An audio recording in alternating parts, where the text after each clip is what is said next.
Ihya, elegan dan syar'i. Bismillahirrahmanirrahim.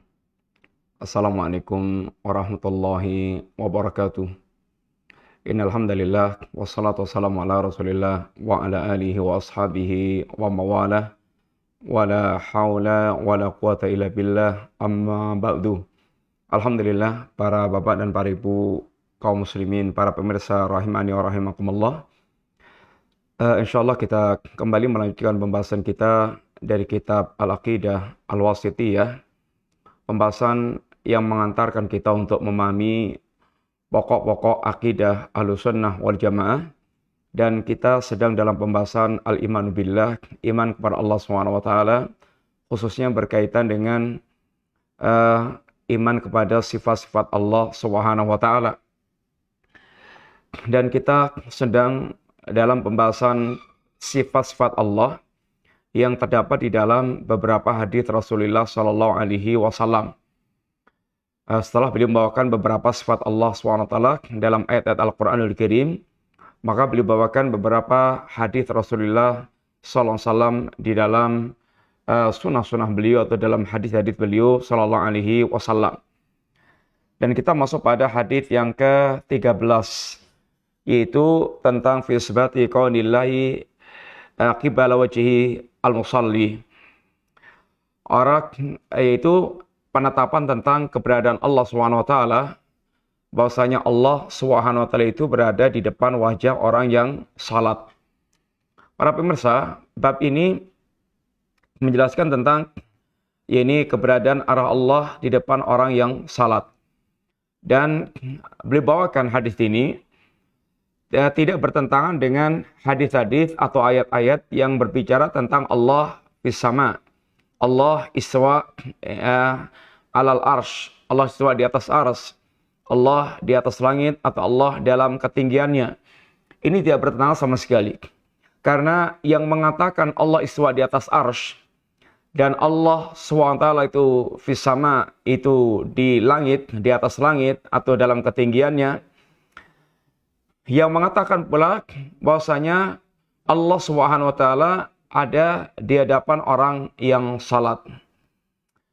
Ini tidak bertentangan sama sekali.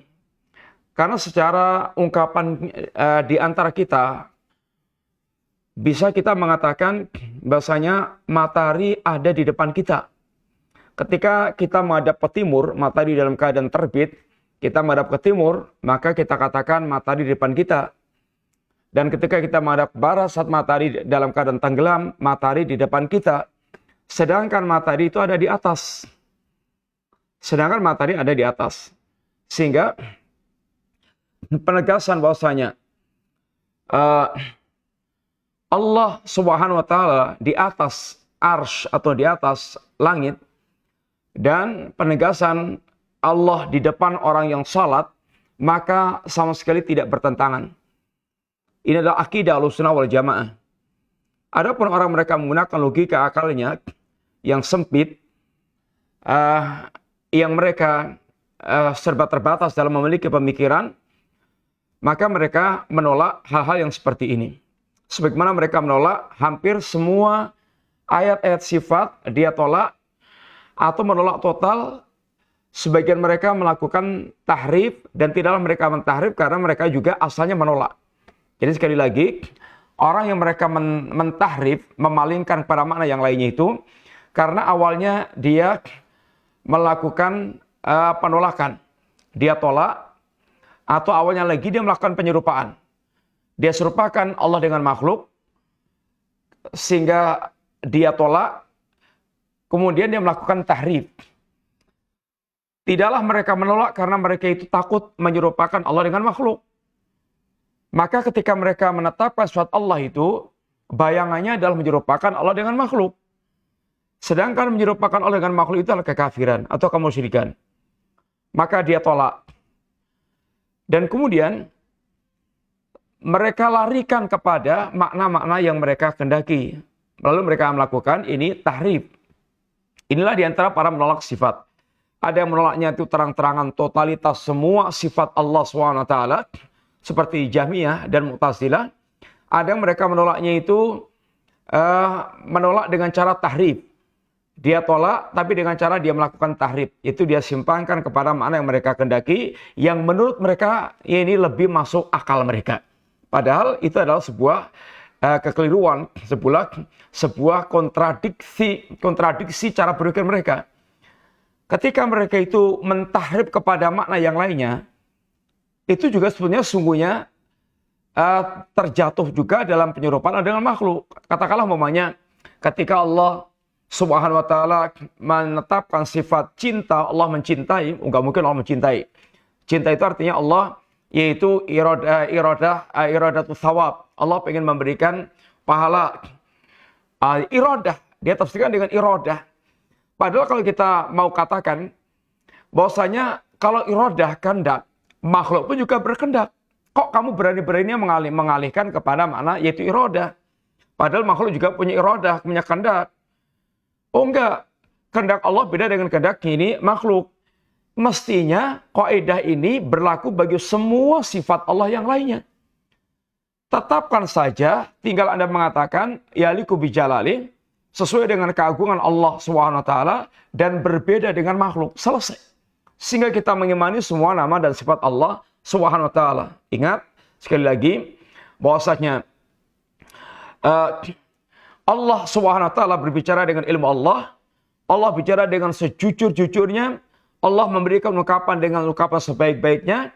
Ini adalah apa yang telah Allah jelaskan. Sehingga kalau kita melakukan penolakan atau kita melakukan tahrif, sama dengan kita mengatakan Allah bicara dengan kebodohannya, Allah enggak jujur dan Allah jelek ungkapannya. Ini adalah sebuah ucapan yang sangat buruk yang dinisbatkan kepada Allah Subhanahu wa taala.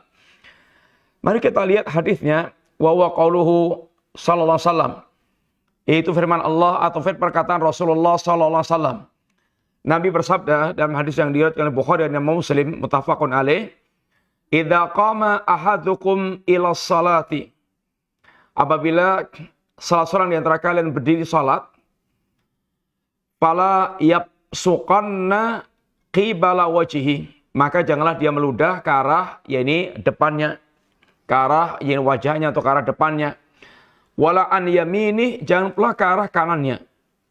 Fa innallaha qibala wajhihi, karena sungguhnya Allah SWT yakni berada di arah depan dia.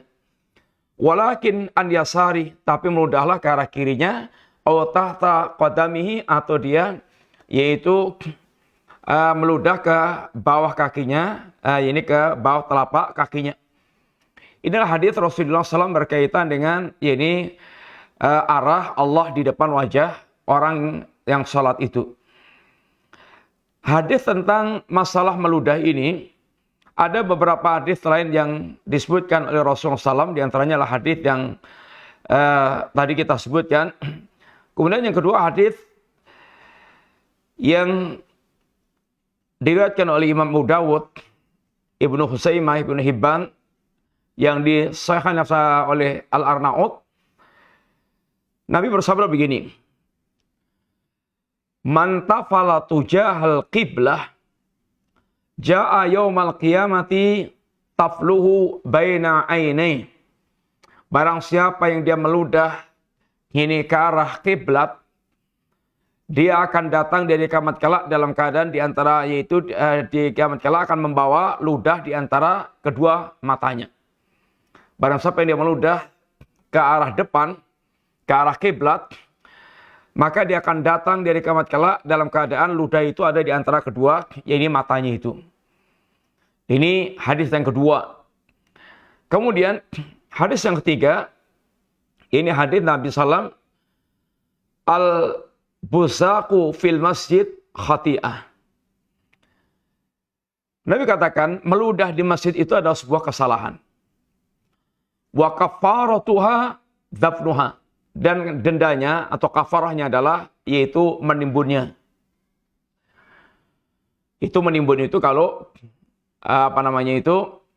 lantainya tanah atau pasir.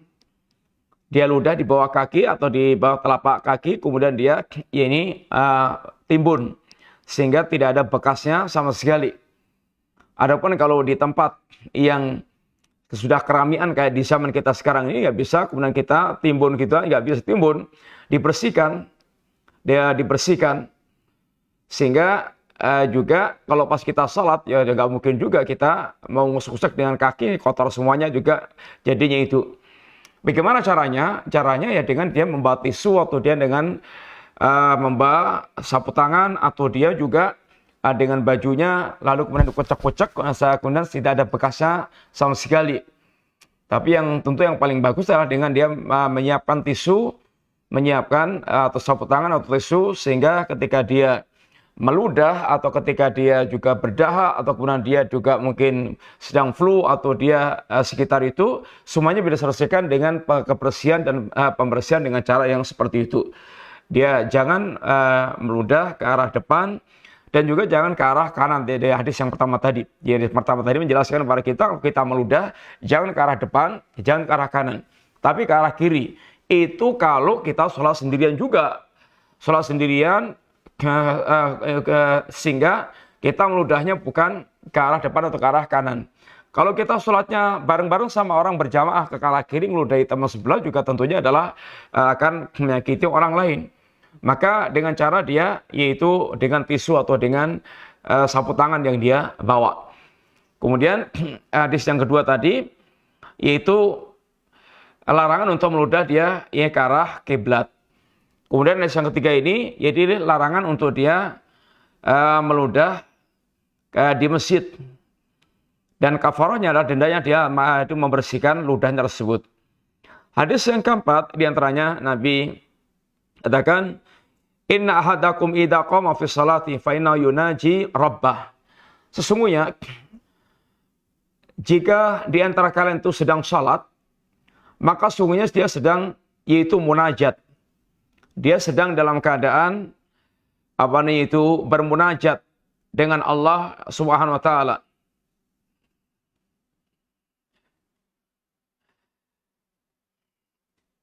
Au inna rabbahu bainahu wa bainal qiblah. Atau Allah Subhanahu wa taala ada di antara dia dan antara kiblat. Ini arah depan dia. Fala yabsuqanna ahadukum qibala qiblati. Maka janganlah di antara kalian meludah di arah ini kiblatnya. Walakin an yasari au tahta qadamai. Hendaklah dia meludahnya ke arah kirinya atau ke bawah telapak kakinya. Summa akhadha tarafa ridai fa basaqa fihi. Kemudian dia memegang ujung selendangnya atau meludah pada ujung bajunya atau selendangnya itu. Summa radda ba'dahu ala ba'din. Kemudian dia gosok-gosokkan satu dengan yang lainnya sehingga tidak ada bekas ludahannya itu.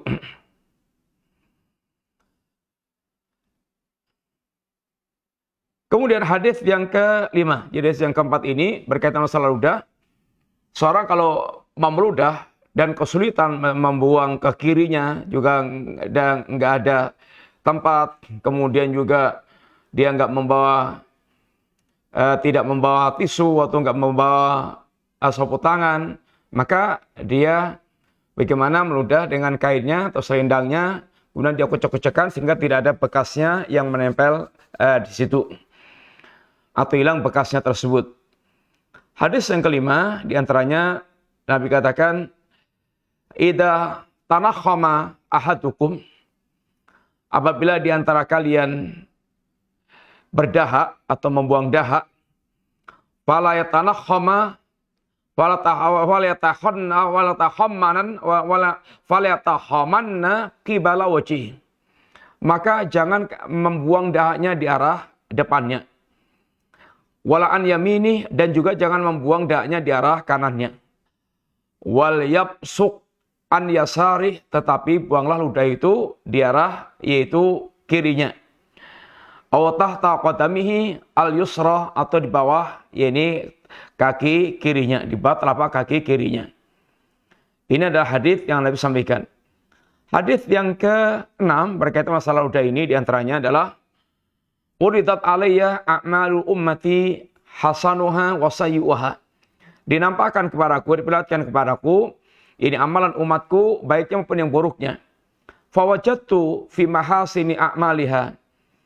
Lalu aku dapati di antara amal baik yang diperlihatkan tersebut adalah al-adha yumatu anit tariq. Gangguan yang dia buang di jalan. Yang membuang gangguannya di jalan itu merupakan bagian daripada keimanan. Sehingga dikatakan Nabi dalam hadis, al-imanu bid'un wa sab'una syu'bah. Iman itu ada 70 sekian cabang. Fa'ala qaulu la ilaha illallah.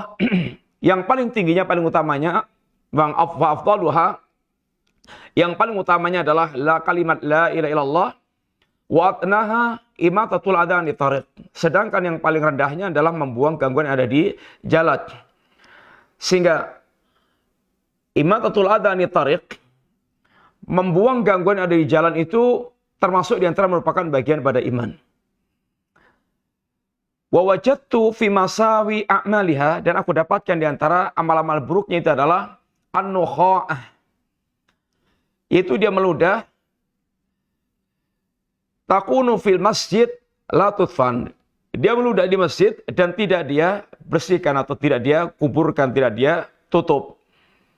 Sehingga termasuk di antara kebaikan, Nabi katakan adalah membuang gangguan yang ada di jalan. Sekecil apapun, kebaikan itu adalah kebaikan. Dan itu termasuk di antara cabang daripada keimanan. Seringan apapun kebaikan itu merupakan bagian daripada iman. Dan termasuk di antara kebaikan yang dicatat oleh Allah Subhanahu wa Ta'ala. Dan di antara keburukan sangat banyak, dari yang paling besar sampai yang paling ringan. Di antara jenis keburukan adalah meludah di masjid dan tidak dia bersihkan atau tidak dia kuburkan. Sehingga tidak hilang atau masih ada barangnya tersebut. Ini termasuk di antara pelajaran yang sangat indah dalam agama kita.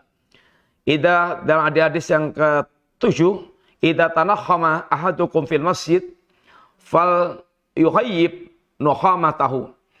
Barang siapa di antara kalian yang meludah di masjid, yang berdak di masjid, hendaklah dia daannya itu agar tidak mengenai orang lain. Maka hendaklah dia hindarkan dari mengenai orang lain. Antusiba jilda mu'minin aw thawbahu fatu'dhiyahu. Hendaklah dia hindarkan atau hendaklah dia jaga ludahnya atau daknya itu jangan sampai mengenai seorang mukmin, kulitnya atau bajunya, atau dia menyakiti dengan ludahnya tersebut. Ini adalah di antara adab-adab yang diajar oleh Nabi SAW, dan ini termasuk di antara detailnya daripada ajaran Islam. Justru seorang mukmin ketika mendapatkan hal-hal seperti ini, dia bangga. Artinya Islam mengatur sampai yang sangat kecil-kecil. Soal urusan ludah-meludah itu diatur dalam agama kita. Soal urusan ludah-meludah, mana ada aturan, apalagi yang dibuat manusia, berkaitan masalah ludah-meludah seperti itu. Ini adalah menunjukkan Islam adalah agama yang sempurna, mengatur segala-galanya. Ketika kita sholat, kita tidak boleh meludah ini ke arah depan atau ke arah kanan. Kita supaya meludahnya ke arah kiri, atau kemudian kita selesaikan atau kita bersihkan dengan tisu yang kita bawa, yang kita siapkan, atau juga sapu tangan yang kita siapkan. Sehingga di beberapa masjid kita dapatkan, seperti masjid di Timur Tengah atau di Saudi, diantaranya itu ada beberapa masjid itu, yang di masjid itu banyak banget, tisu-tisu itu banyak banget. Artinya disiapkan di beberapa tempat tisu tersebut, sehingga orang gampang atau orang butuh mengambil, karena ada saat-saat orang itu kadang ada cuaca yang membuat dia itu gampang berdahak. Sehingga masjid dalam kondisi dalam keadaan bersih, dalam keadaan ini tidak jorok, dalam keadaan yaitu nyaman. Ini adalah termasuk di antara kebaikan yang kita harus lakukan. Demikian pula ketika kita ini meludah secara umum di masjid atau di luar masjid. Di masjid kita dilarang untuk meludah. Meludah di masjid merupakan kejahatan, merupakan kesalahan. Dan kafarahnya adalah dia membersihkannya, menghilangkannya. Kalau zaman dulu adalah lantainya masih pasir atau masih tanah, maka dikubur. Kalau sekarang lantainya rata-rata sudah keramik, apalagi karpet-karpet yang digelar itu. Tentu kita nggak mungkin akan mudah di situ. Maka dia siapkan tisu atau siapkan sapu tangan. Apalagi kalau dia sudah dia sudah tahu kalau dia itu pilek atau flu. Dari rumah dia sudah siapkan ini sapu tangan atau dia siapkan tisu. Sehingga dia akan bisa menyelesaikan masalahnya itu dengan tidak mengganggu orang lain. Ini adalah hal yang diajarkan di dalam ini agama kita. Sehingga dalam hadis-hadis yang telah disebutkan di atas menunjukkan bahwasanya ini haramnya meludah ke arah kiblat ketika kita sedang salat, baik ketika di masjid atau di luar masjid. Ketika kita salat dan kita mau meludah, maka tidak boleh kita meludah ke arah depan atau ke arah kanan, baik kita di masjid atau di luar masjid. Seperti kita salat di rumah, maunya walaupun di rumah kita nggak boleh meludahnya ke arah depan atau ke arah ini kanan, meludahnya ke arah kiri. Atau kita buang di bawah kaki kita, atau kita ini buang ke tisu, atau kita buang gitu ke sapu tangan yang kita siapkan. Meludah ke arah kiblat itu adalah diharamkan oleh agama kita ini. Kemudian orang yang mereka meludah di masjid tanpa dia membersihkan, dilarang, sebuah kesalahan, diharam oleh agama kita. Terlarang, dia melakukan kesalahan.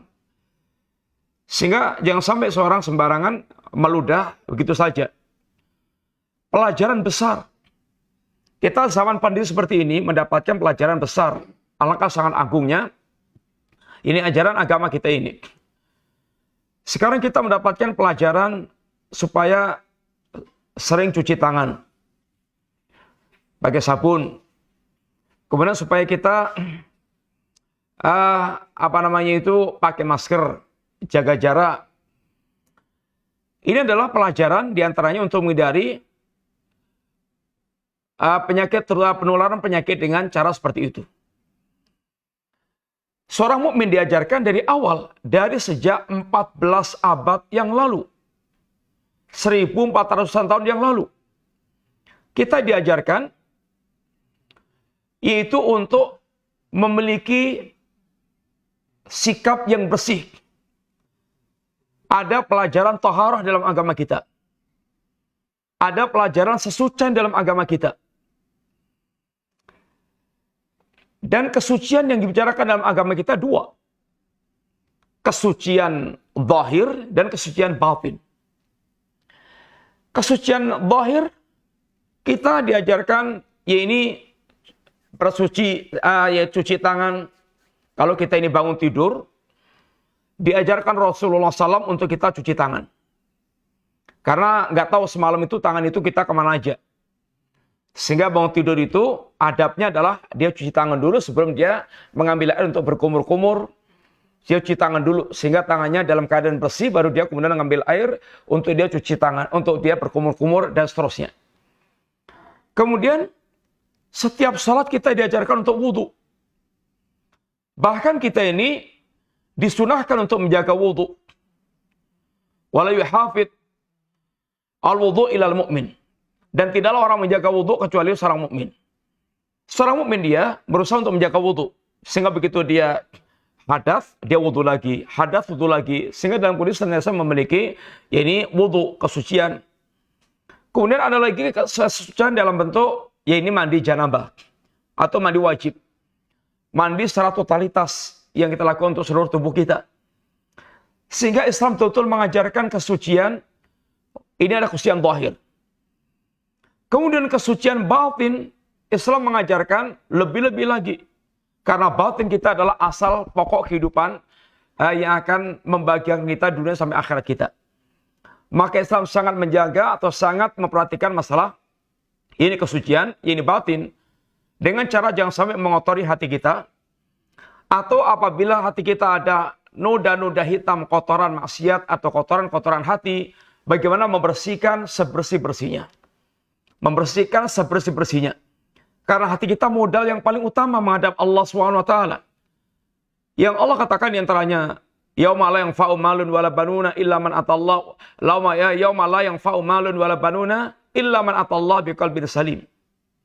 Ingatlah akan datangnya hari saat ketika harta Anda dan anak Anda tidak lagi berguna, bermanfaat untuk Anda. Kecuali orang yang mereka datang berlalu dengan hati yang selamat, hati yang sehat, hati yang bersih. Bersih dari syirik, kekufuran, nifak, maksiat, dan dari berbagai macam penyakit-penyakit hati. Lihatlah orang yang mereka hatinya bersih, memiliki amal yang sederhana, memasukkan dia ke surga. Ada seorang yang mereka ini, riwayat atau kisah yang berkaitan dengan kebersihan hati seorang. Nabi pernah menyampaikan di masjid, akan masuk seorang Ahlul Jannah, masuklah si fulan. Kemudian, hari kedua, ketiga begitu. Akan masuk seorang Ahlul Jannah, yang masuk si fulan. Sampai kemudian Abdullah ibn Amr ibn al-As penasaran. Kemudian ingin mengorek amalan apa yang dia miliki. Ternyata dia nggak memiliki amalan yang istimewa dalam bentuk amalan-amalan yang zahir, yang nampak biasa-biasa aja.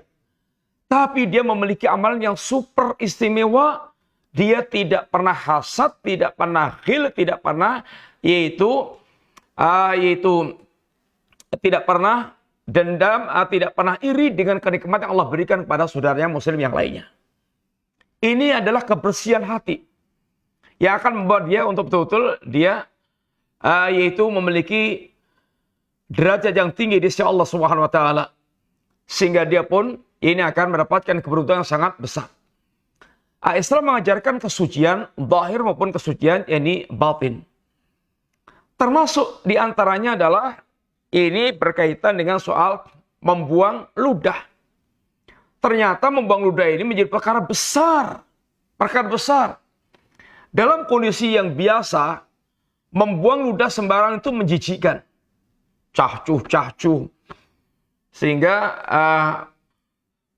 ketika orang jorok penampilannya itu, di tengah keramaian, cuh. Ini adalah kebiasaan buruk. Kebiasaan buruk. Apalagi kemudian di jalan telecek ludah, kemudian kental, hijau, sehingga jijikan. Ini kebiasaan yang buruk. Apalagi kalau dilakukan seorang muslim, santri, ini jauh daripada praktek pelajaran toharoh yang seperti ini. Mestinya dia memiliki perhatian dengan kebersihan. Kebersihan badannya, kebersihan lingkungannya, sehingga dia tidak sembarangan. Apalagi kalau di zaman pandemi, zaman penyakit, corona kayak gini, orang ngeludah cacu-cacu di mana-mana bisa dihajar sama orang atau dia bisa mendapatkan pidana. Ini adalah karena bisa menjadi media penularan kepada orang lain. Sehingga betul-betul Islam mengajarkan sesuatu yang sangat sempurna. Ini menjadi sebagian kebanggaan dari ajaran Islam. Seorang muslim hendaknya dia betul-betul merasa berbangga dengan ajaran yang seperti ini. Kemudian para ulama kemudian adab yang Nabi ajarkan kepada kita, kalau mudah ke sebelah ini kiri. Sebelah kiri atau dibuang ke bawah kaki kita. Tapi kalau di masjid juga tentu akan bermasalah. Sehingga bagaimana dia menyiapkan alat-alat kebersihan, ya tadi diantaranya tisu atau sapu tangan, sehingga dia tidak membuang sembarangan, apalagi di kiri dia ada orang lain, sehingga akan bisa menyakiti orang lain atau akan menjijikan orang lain. Inilah beberapa yang disebutkan oleh Nabi Shallallahu Alaihi Wasallam, sehingga menunjukkan adab yang sangat indah, adab yang sangat bagus yang diajarkan Rasulullah Sallallahu Alaihi Wasallam kepada kita sekalian. Hadis ini intinya mengajarkan kepada kita yang berkaitan dengan sifat Allah SWT, bahwasanya Allah ada di hadapan kita saat kita salat. Walillahi al-masriqu wal maghrib. Milik Allah lah timur dan barat. Fa inna ma tuwallu fa thamma wajhullah. Ke arah manapun kalian menghadap, maka Allah ada di depan Anda. Pembicaraan dalam hadis ini, sekali lagi, tidak bertentangan dengan pembicaraan dengan Allah istiwa di atas arsy.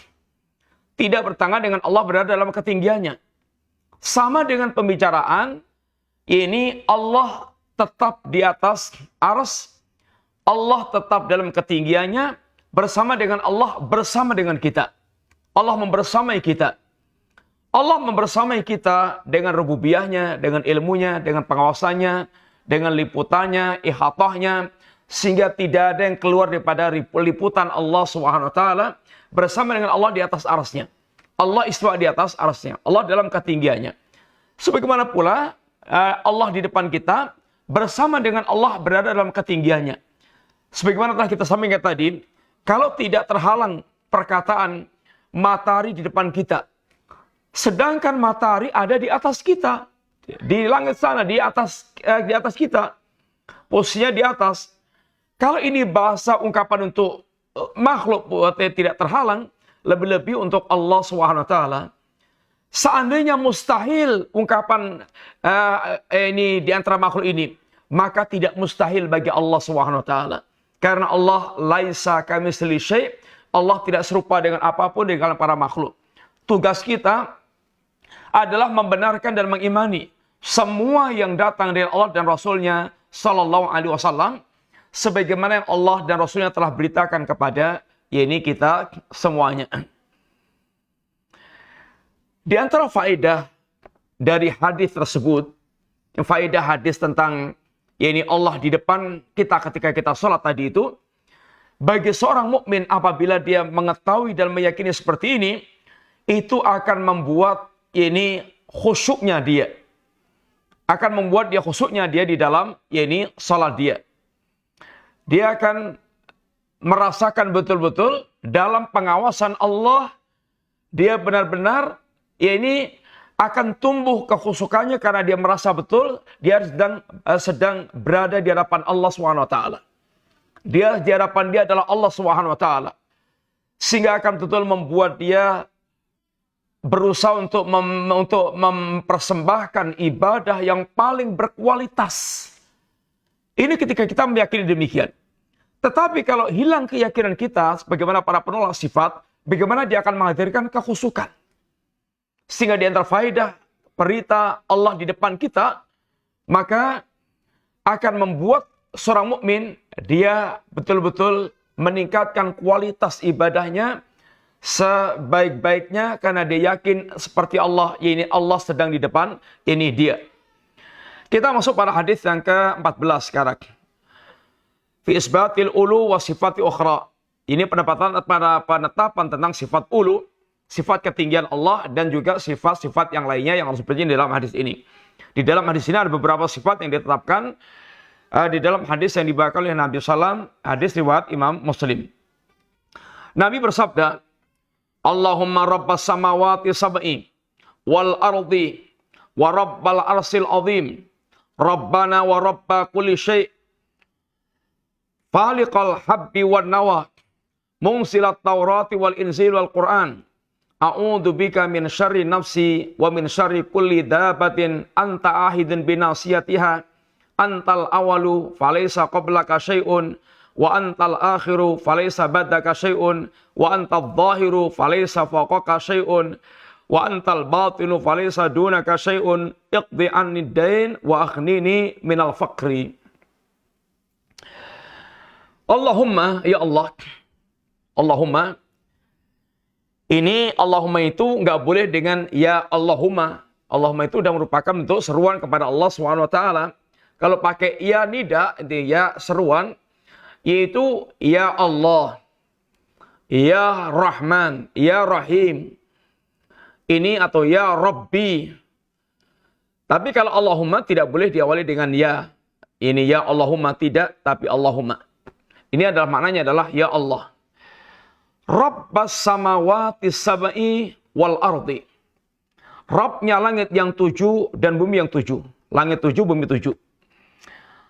Wa rabbal arsil azim, dan Rabbnya aras yang agung. Aras adalah makhluk Allah yang paling besar.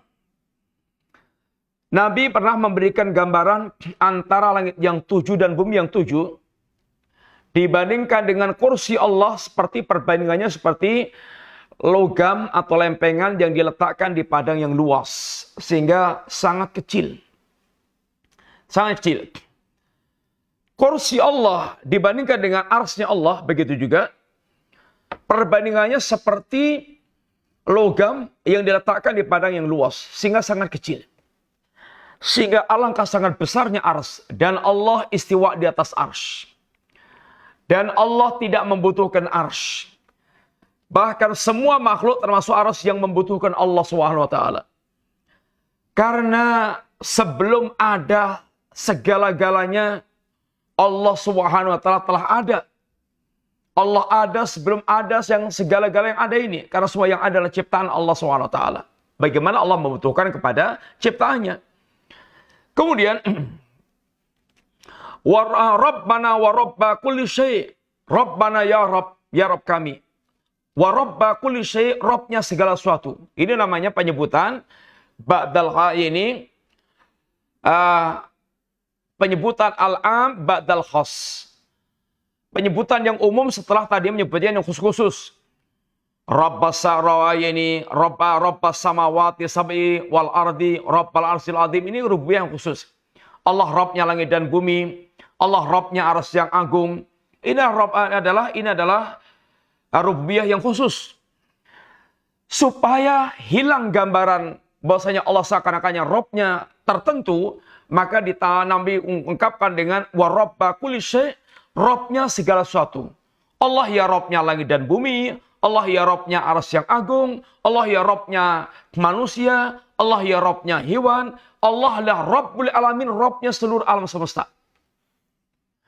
Adapun ketika Allah menisbatkan dengan makhluk-makhluknya tertentu, itu karena memiliki nilai khusus. Nilai keagungan. Ini Rabbu Jibril, Rabbu Mikail. Artinya malaikat Jibril, Mikail memiliki nilai kekhususan. Nilai keutamaan. Termasuk segala yang disandarkan kepada Allah, yang diidhofahkan kepada Allah Ta'ala. Baitullah, Naqatallah, Abdullah. Ini adalah memiliki nilai khusus. Nabi disebut Allah dengan Abduhu, hamba Allah Ta'ala. Padahal semua manusia adalah hamba Allah Ta'ala. Tapi penyebutan Nabi dengan Abdu menunjukkan beliau adalah seorang hamba yang paling sempurna nilai penghambaannya kepada Allah Subhanahu wa Ta'ala. Allah Rabbnya langit dan bumi, Allah Rabbnya arsy agung, dan Allah Rabbnya seluruh atau segala sesuatu. Faliqal habbi wa nawa. Allah yang membelah bijian dan tumbuhan. Sehingga dari biji Allah belah, Allah kemudian tumbuhkan tanaman-tanaman. Atau Allah yang menumbuhkan beberapa, ini tumbuh-tumbuhan. Tidak ada di dunia ini profesor apapun yang bisa membuat biji yang kemudian terbelah, kemudian tumbuh tanamannya. Nggak bisa, nggak ada. Itu hanya Allah yang bisa melakukannya. Cari profesor mana yang pernah dia bisa membuat biji, kemudian dia menumbuhkan biji tersebut. Allah Subhanahu wa Ta'ala yang menumbuhkannya. Kalau manusia tidak sombong dan tidak menipu dirinya sendiri, dia jujur, maka pasti akan mengakui hanya Allah yang melakukan hal yang seperti ini. Seorang ateis, dia pernah mendebat dengan debat kusir atau debat kebodohan. Katanya saya bisa menciptakan uget-uget. Bisa menciptakan yaitu, apa namanya uget-uget itu? Bisa menciptakan belatung-belatung, uget-uget. Caranya gimana? Caranya dia sediakan daging, dia cacah-cacah, kemudian dia biarkan berapa hari, kemudian setelah itu sudah penuh dengan uget-uget. Katanya inilah saya bisa menciptakan uget-uget atau belatung-belatung. Maka gampang bantahnya.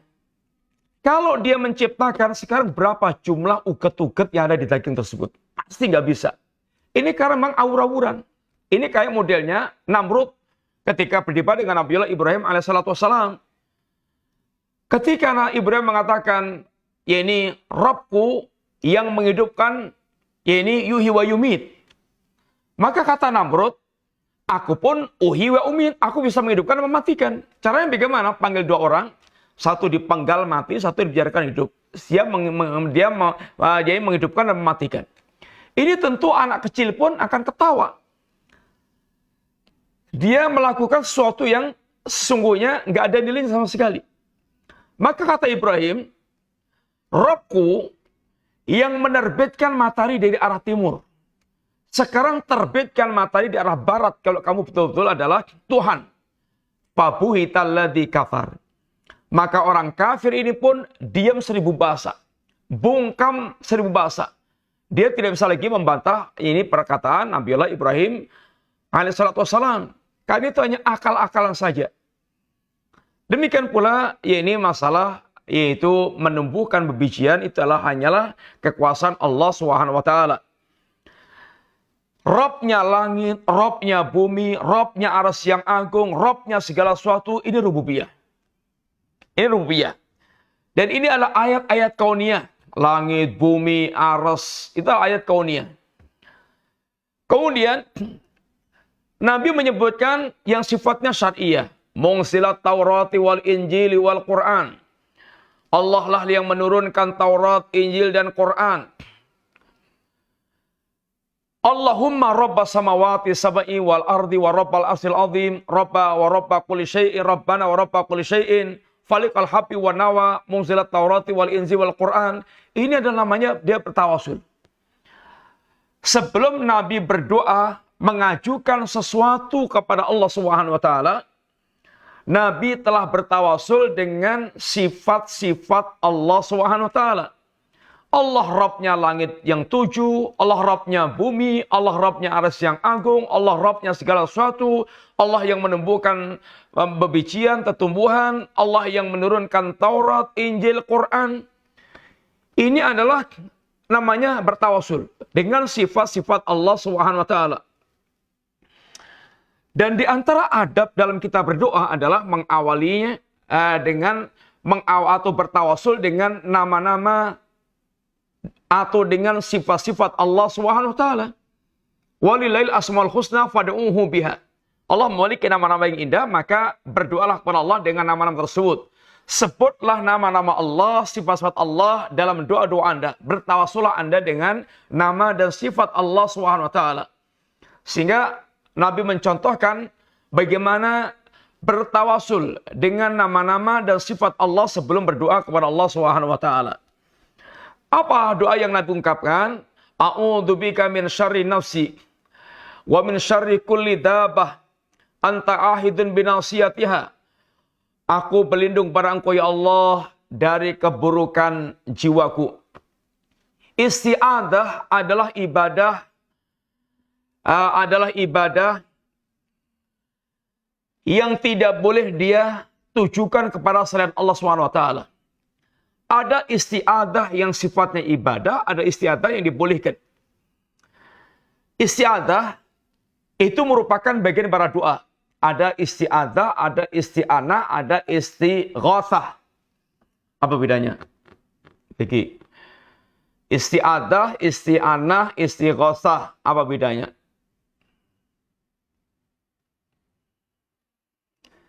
Ada isti'adah, ada istighatsah, ada isti'anah. Apa bedanya?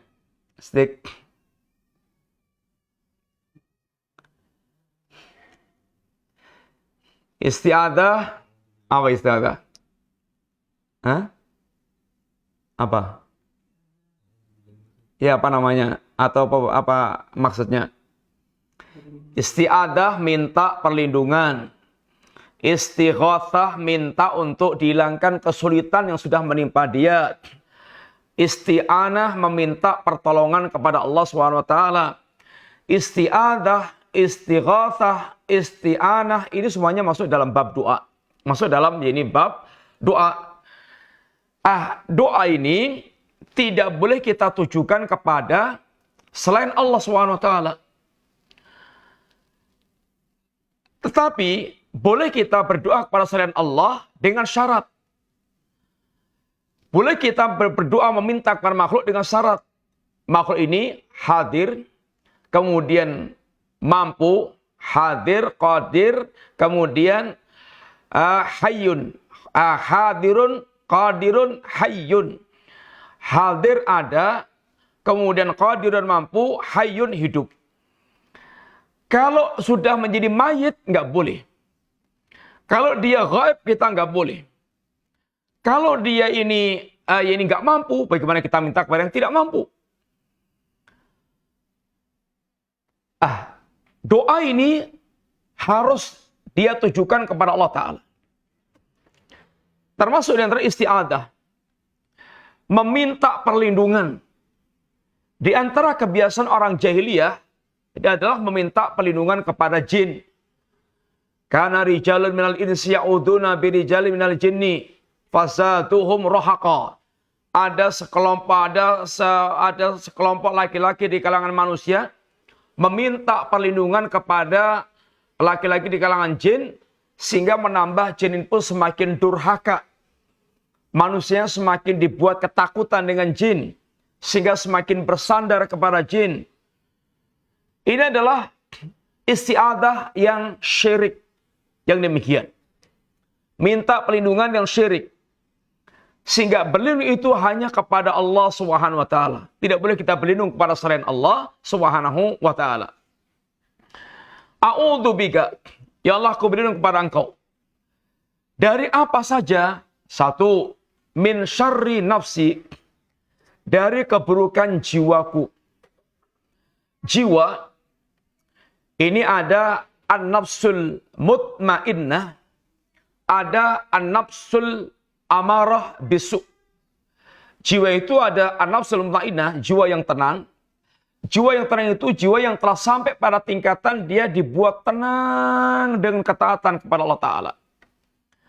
Dia hatinya tenang dengan salatnya, tenang dengan zikirnya, tenang dengan baca Qur'annya, tenang dalam ketaatannya, sehingga hatinya telah sampai pada tingkat nyaman.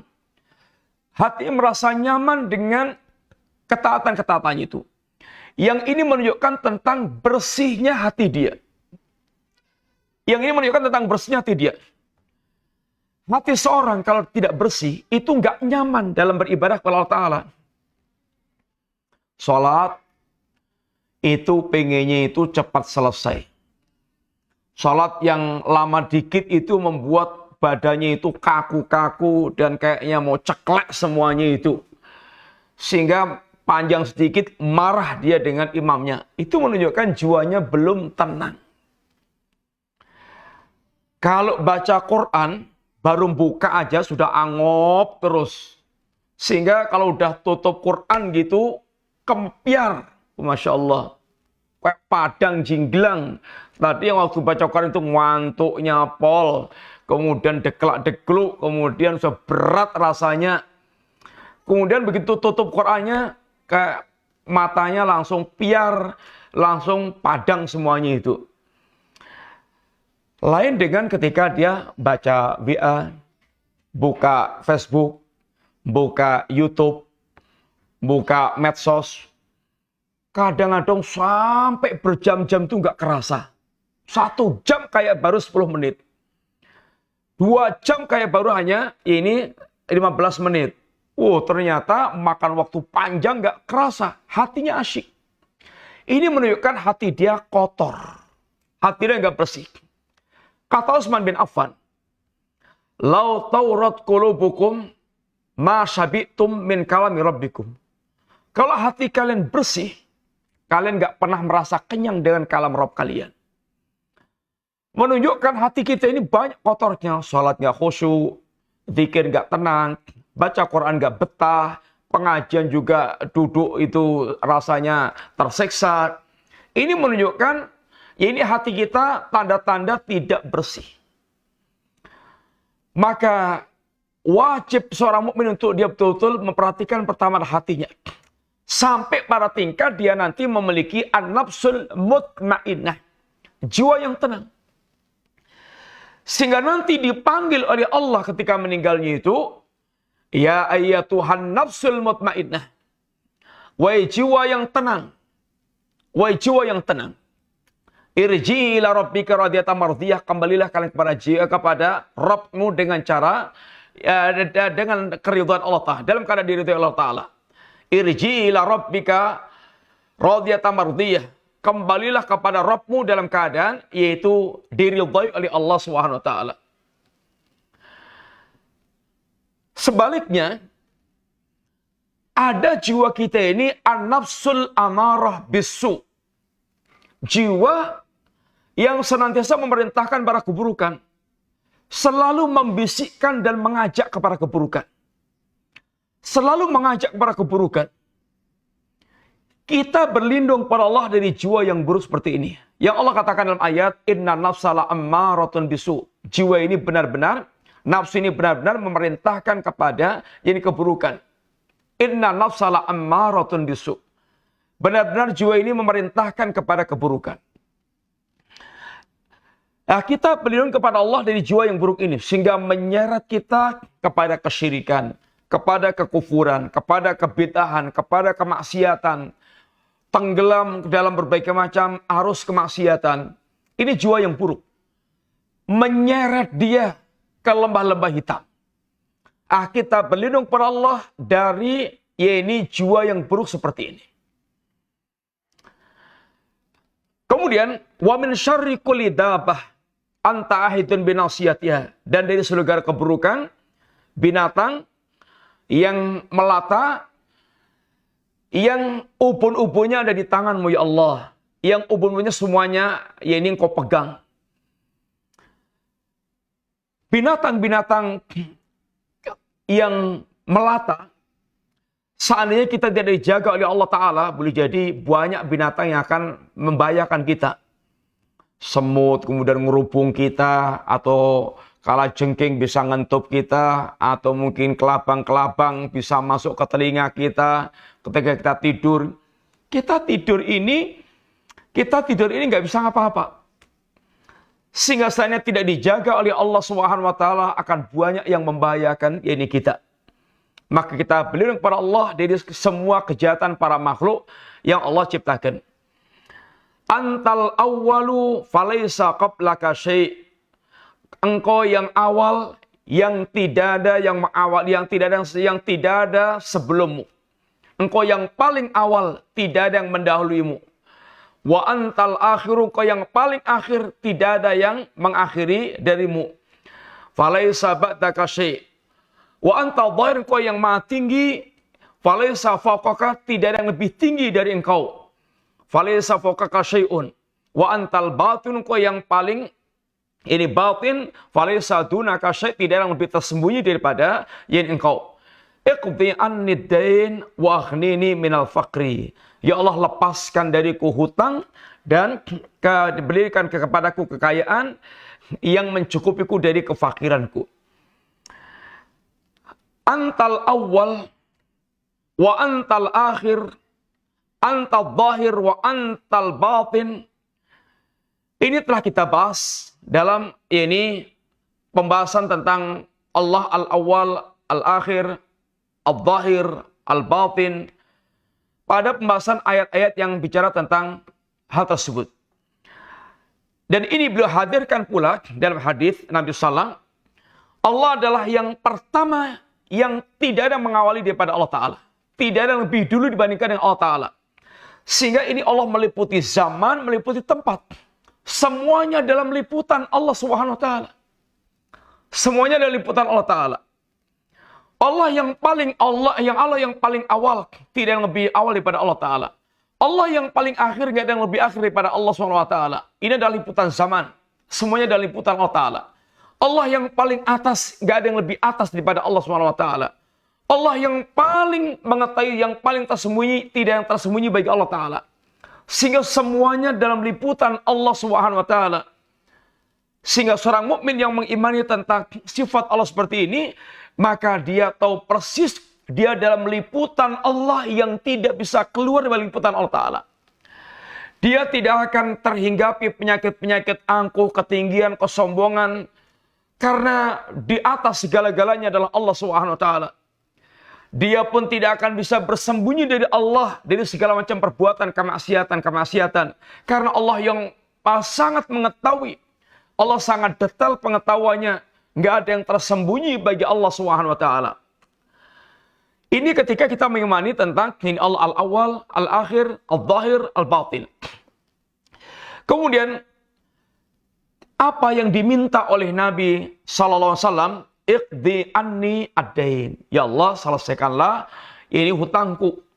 Waghnini minal faqr, dan berilah ku kekayaan yang akan mengentaskanku dari ini kefakiran. Dalam agama kita ini, hutang ini masalah yang besar. Masalah yang besar. Hutang ini adalah masalah yang besar. Sehingga Nabi berdoa kepada Allah Ta'ala dengan tawasulnya tadi banyak banget. Tawasulnya Nabi banyak banget. Dengan perkara-perkara yang besar menyebutkan tentang sifat-sifat Allah Subhanahu wa Ta'ala. Tentang sifat Allah Subhanahu wa Ta'ala. Di antaranya adalah Nabi berlindung dari ini masalah utang. Ini masalah utang.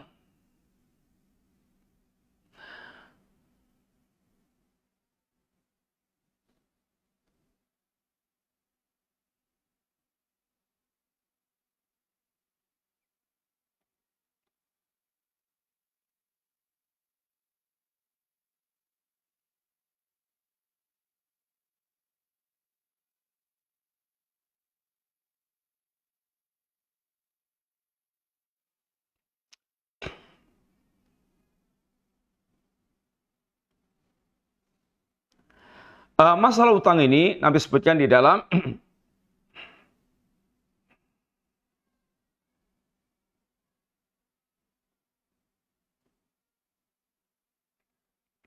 dalam beberapa hadis disebutkan Rasulullah SAW tentang urusan masalah utang ini, yang menunjukkan utang itu adalah urusan yang sangat besar.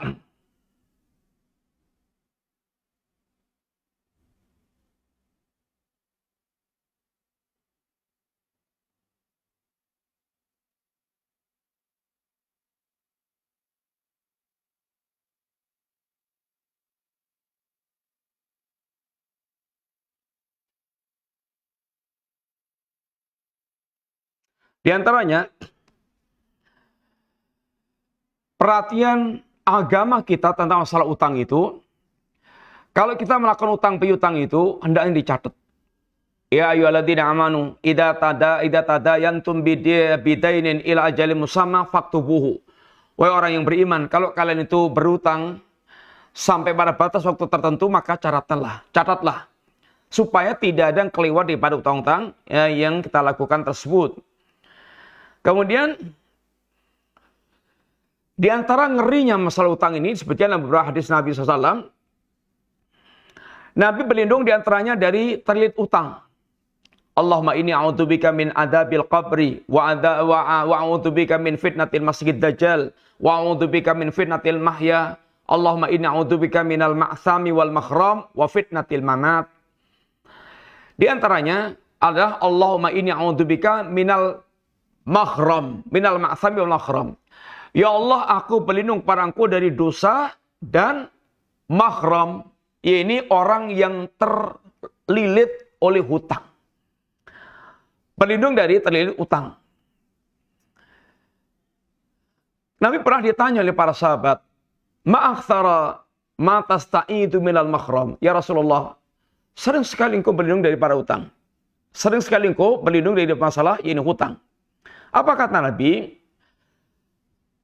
Ini di antara kebiasaan orang yang hutang itu, dia suka berdusta dan mengingkari janji. Orang yang suka berhutang itu, haddatsa fakadzaba wa wa'ada fa akhlafa. Inna rajula idza gharima hadatsa fakadzaba wa wa'ada fa akhlafa. Orang yang hutang ini biasanya itu, kata Nabi itu, kalau bicara dusta. Ditagih kapan kamu melunasi? Ntar ya, besok, pekan depan. Pekan depannya itu nggak ada tanggal dan tahunnya, itu depan terus. Sehingga ditagih itu depan terus. Bicara dusta. Janji menyelisihi.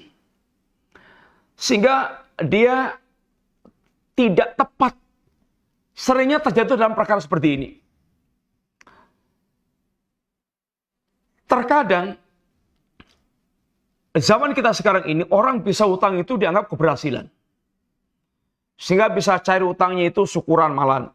Syukuran. Setelah hutang itu kayak tenggelam atau lenyap dari muka bumi. Teleponnya sudah dihubungi nggak bisa, alamatnya rumahnya pindah, kemudian sudah kayak hilang ditelan bumi. Ini rata-rata ini orang yang mereka berutang. Atau orang yang berutang itu kalau ditagih, kemudian disaur dengan kelai, dengan patu, udah lunas, dianggap udah lunas. Ini kebanyakan orang utang. Sehingga Nabi katakan orang utang ini biasanya itu kebanyakan mereka itu bicara dusta, kemudian kalau dia berjanji dia menyelisih. Kemudian di antara doa Nabi berkaitan dengan utang ini juga, Allahumma inni a'udzubika minal hammi wal hasani wal ajzi wal kasali wal jubni wal bukhli wa ghalabati dain wa qahri rijal wa ghalabati dain. Ya Allah, aku berlindung kepada Engkau dari yakni ham. Ham yaitu kesedihan. Minal gham dari kegalauan.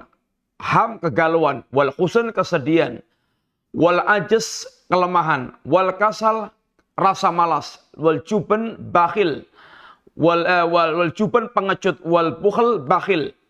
Kemudian wadala iddain terlilit oleh hutang, wa ghalabati rijal dan dikuasai oleh yakni seseorang, ditindas oleh seorang. Ini semuanya akan merenggut kebahagiaan. Kalau Anda terkena alham wal huzn, galau dan sedih, adanya itu gelisah terus, sedih terus, ini hilang kebahagiaannya. Hilang kebahagiaannya. Atau kejangkitan penyakit al-ajz wal kasal. Al-ajz itu lemah.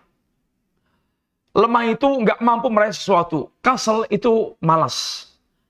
Malas, punya kemampuan, ada fasilitas, tapi malas. Akhirnya juga tidak bisa meraih, tidak bisa mendapatkannya.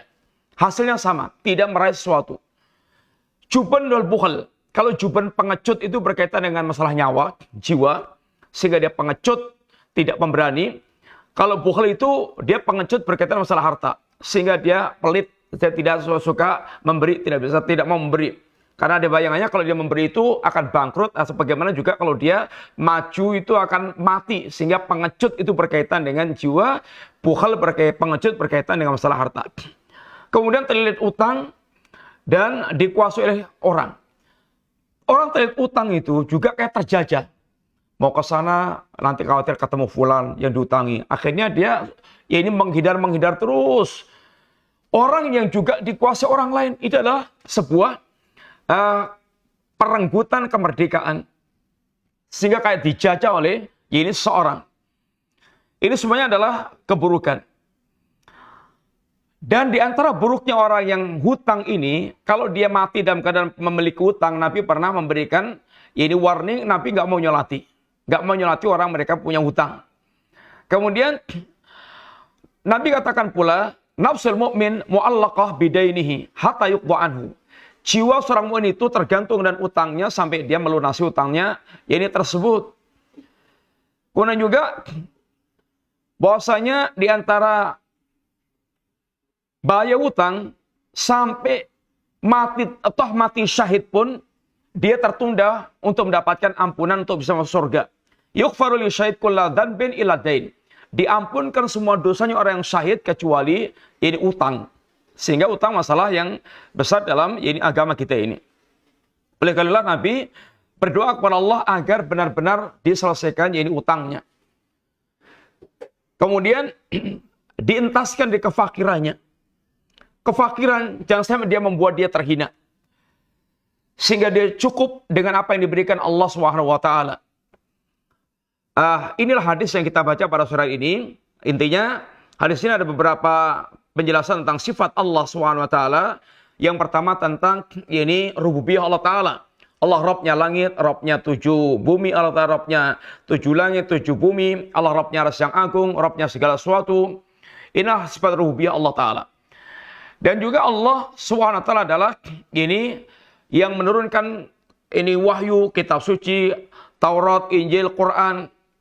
Kemudian yang kedua tentang ini beberapa sifat yang kita minta perlindungan kepada Allah SWT, dari jeleknya jiwa kita, kemudian kejahatan para makhluk, binatang-binatang melata, kemudian penyebutan tentang sifat Allah, al-awwal, al-akhir, al-zahir, al-batin, yang telah kita jelaskan perkaranya. Dan kemudian ini tentang buruknya hutang, dan tentang yaitu doa Nabi untuk dientaskan dari kemiskinan. Dan fakir ini sungguhnya bukannya masalah harta aja. Fakir yang paling berbahaya adalah fakir masalah ilmu. Fakir masalah ilmu. Sehingga hatinya fakir. Ini yang paling berbahaya. Kalau fakir harta, orang masih bisa berbahagia. Tapi kalau fakir ilmu, fakir iman, hatinya itu miskin iman, miskin ilmu, fakir, dia betul-betul terancam, yaitu malapetaka. Maka kefakiran sekali lagi bukan dalam sekedar masalah harta, tapi kefakiran yang paling berbahaya, kefakiran dalam masalah iman. Fakir iman, fakir ilmu, ini fakir ketergantungan dia kepada Allah Ta'ala, ini adalah sumber kesengsaraan, kebinasaan. Demikian Bapak sekalian, kita cukupkan dulu. InsyaAllah kita akan lanjutkan pembahasan berikutnya pada ini hadis-hadis berikutnya, hadis terakhir InsyaAllah besok. Sehingga kita menyelesaikan pembahasan ini hadis-hadis sifat. Kemudian akan berpindah kepada usul pokok al-sunnah yang lainnya setelah kita bicara tentang ini sifat-sifat Allah Subhanahu wa taala. Demikian dulu, ada pertanyaan? Ada Ustadz. Pertanyaan pertama, bismillah. Izin bertanya Ustadz, Afwan, ana masih belum mengerti tentang tema kajiannya. Allah di depan, kemudian ada Allah di atas ars. Bagaimana maksudnya Ustadz? Ya tadi, kita jelaskan tadi. Dibawakannya hadis tadi menunjukkan bahwasanya tidak bertentangan antara Allah di depan kita dengan Allah di atas. Sebagaimana ucapan kita, ya ini matahari di depan kita, sedangkan matahari di atas. Kalau itu bisa terjadi pada makhluk, maka pada Allah lebih sangat mungkin terjadi. Seandainya mustahil di kalangan makhluk, pada Allah sangat mungkin terjadi. Karena Allah tidak serupa dengan para makhluk. Laisa kamitslihi syai'. Dan tidak bertentangan. Karena yang mengatakan Allah di atas arsy adalah Allah. Allah dalam ketinggiannya adalah Allah Subhanahu wa taala. Kemudian yang mengatakan Allah di depan orang yang salat juga adalah Allah Subhanahu wa taala. Sehingga tidak ada pertentangan sama sekali. Kewajiban kita adalah mengimani yaliku bijalali, sesuai dengan keagungan Allah Ta'ala, tanpa menyerupakan dengan makhluk, tanpa menyimpangkan maknanya, tanpa menggambarkan bagaimananya, dan tanpa kita menolak sifat yang telah ditetapkan oleh Allah Subhanahu wa taala. Telah kita jelaskan tadi bahwa penyebutan Allah di atas arsy, Allah dalam ketinggiannya, dan Allah di depan orang yang salat, ini tidak bertentangan sama sekali. Anda sulit untuk mencerna itu karena Anda serupakan dengan makhluk. Dan inilah yang membuat orang-orang mereka menolak sifat Allah Subhanahu wa taala. Wallahu taala alam bisawab. Jazakallahu khairan atas jawabannya Ustadz. Pertanyaan berikutnya. Assalamualaikum warahmatullahi wabarakatuh. Waalaikumsalam warahmatullahi wabarakatuh. Ustadz, bagaimana kalau meludah tidak dalam keadaan sholat? Apakah ada larangan juga? Larangan ke arah depan tidak boleh, juga ke arah kanan tidak boleh, tetap adabnya ke arah kiri atau dibuang di bawah kaki, kemudian ditimbun. Tidak boleh meludah sembarangan. Meludah yang kemudian atau meludah yang masih menimbulkan bekas atau membuang dahak yang kena dilihat orang lain. Kalau dia sudah meludah, maka kalau masih kelihatan dia timbun dengan tanah, kalau bisa ditimbun dengan tanah. Kalau tidak bisa, ya maka dia bersihkan dengan tisu atau dibersihkan dengan sesuatu sehingga tidak lagi kelihatan bekasnya. Ini dalam rangka menjaga kebersihan dan tidak menyakiti yaitu manusia.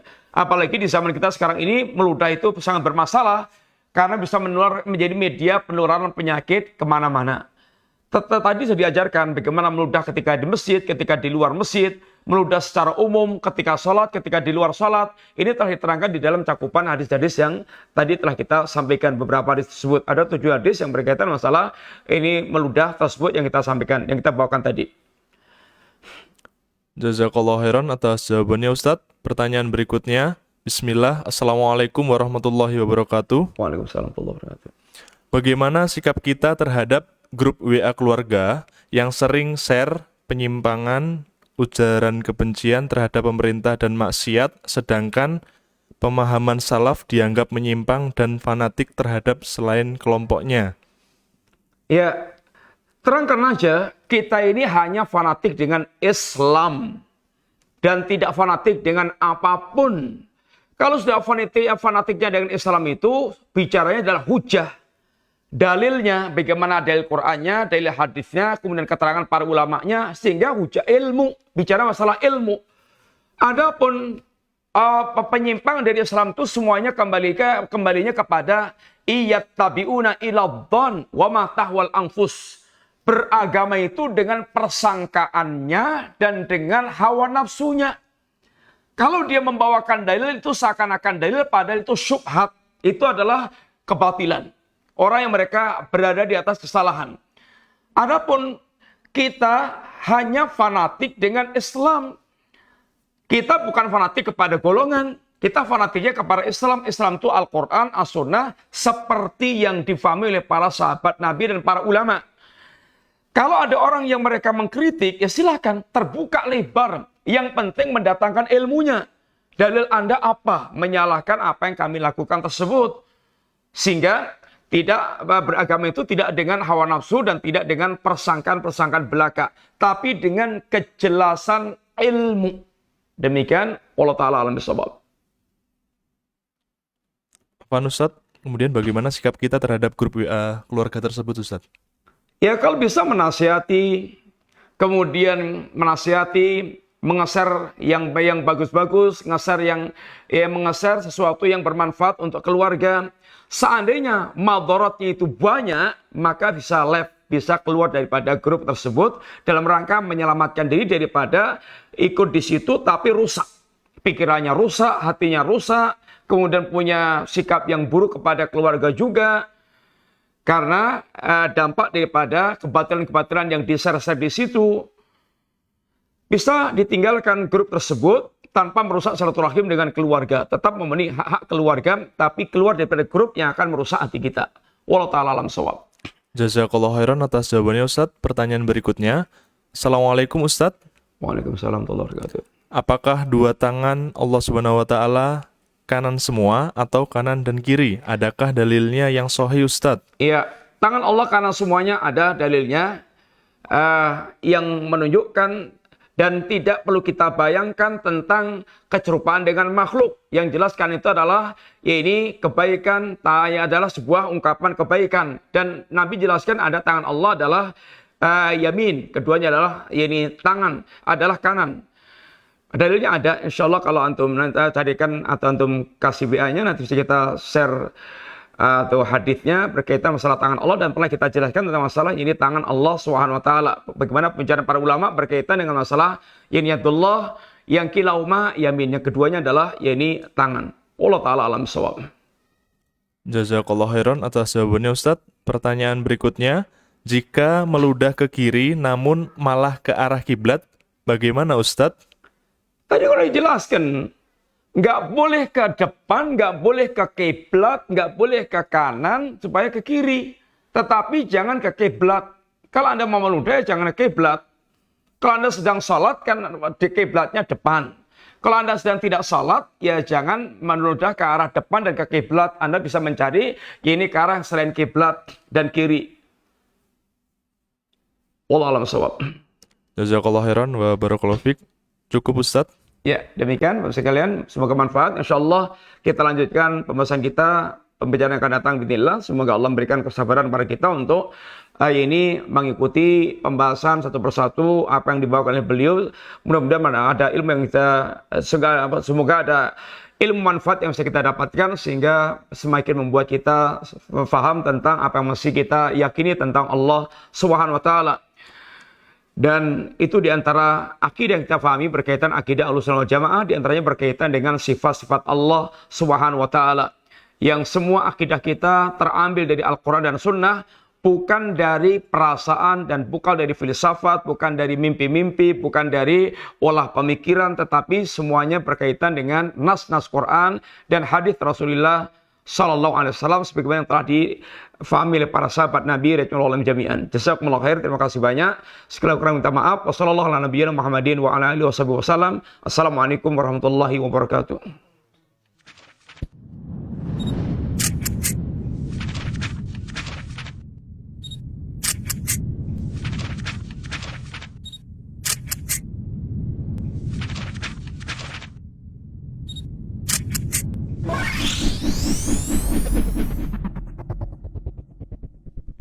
Ihya, elegan dan syar'i.